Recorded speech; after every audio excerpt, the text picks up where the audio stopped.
Hello. Welcome back to Let's Talk Ray Bradbury. On today's video, we are continuing our exploration of Bradbury's 2004 collection, The Cat's Pajamas Stories. And today we're moving on to a story called Triangle from 1951.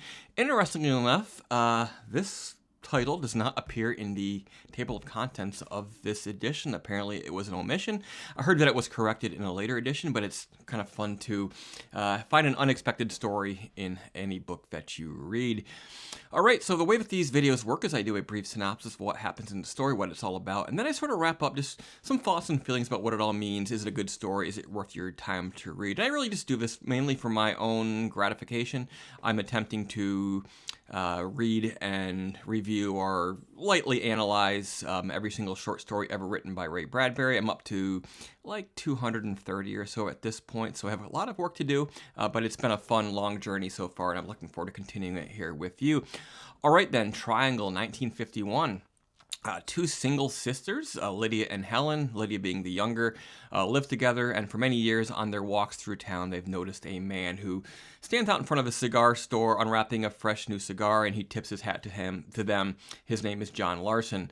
Finally, one evening after many years, John asks if he can come over to visit and talk to Lydia, the younger sister, who has a crush on him. Helen, meanwhile, can't stand John. So Lydia gets dressed up. She's all excited, hoping that, he wants to go out and maybe strike up a relationship. So John comes over and they sit on the porch and begin to talk. Much to her chagrin, John tells her that he has a crush on Helen and asks Lydia if Helen would possibly have any feelings for him and consider maybe marrying him in the future because he's ready to settle down. Lydia, in the irony of it all, begins to laugh uncontrollably at her luck that the man that she has a crush on loves her sister. He's a little bit upset and sort of asks her to stop laughing at me. And then hearing this, Helen comes out, and Helen sort of drives him off the porch because she sees what's going on and he's being rude and it's upsetting Lydia. The sisters, after this event, begin to talk about it and sort of come to the conclusion that, neither of their feelings can ever change, and they can't change the way that he's going to feel about them.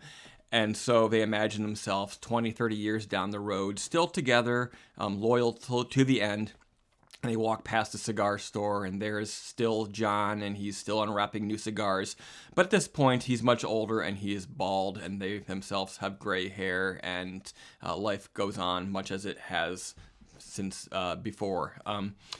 If you haven't noticed or haven't figured it out, Triangle, the title of the story, refers to a love triangle. This is a simple, pleasing, unremarkable story. There's no big surprises here. There's no earth-shattering revelations. It's very much a simple human story that Bradbury tells quite well in his very trademark, deceptively simple prose and style, and I found it to be a very effective story. It's not necessarily a story that's going to stick with me for very long after having completed this video, but it's good. It was worth the time to read. The main reason it works is because at the heart of it there is a kernel of truth about how relationships sometimes work or don't work for us, how sometimes our feelings for a person don't match up.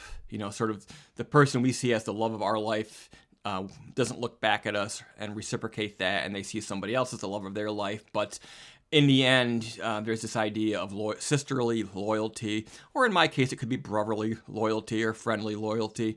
I can relate to it because at times in my young life, I had my eye on a girl, and somehow I end up with the roommate, and the one that I had my eye on ends up with one of my friends who I inadvertently sort of introduced to each other, and things like that do happen. Unfortunately, in my cases, unlike the sisters here, it seems like the friends were perfectly fine to go on living their life with the person who I introduced them to, but I didn't necessarily get what I was looking for out of the deal, so there wasn't that sort of sense of camaraderie. Of course, it may have been different if I had had a brother, which I don't, but in the case of Helen and Lydia, there is this strong sisterly bond that that prevails through all of this, and they're willing to spend the rest of their lives together rather than sort of go off and make these bad decisions and sort of pretend that they want to be with the person who they don't want to be with. So there you have it. You know, it's not rocket science, but it is a well-executed little romantic comedy by Ray Bradbury, written in 1951.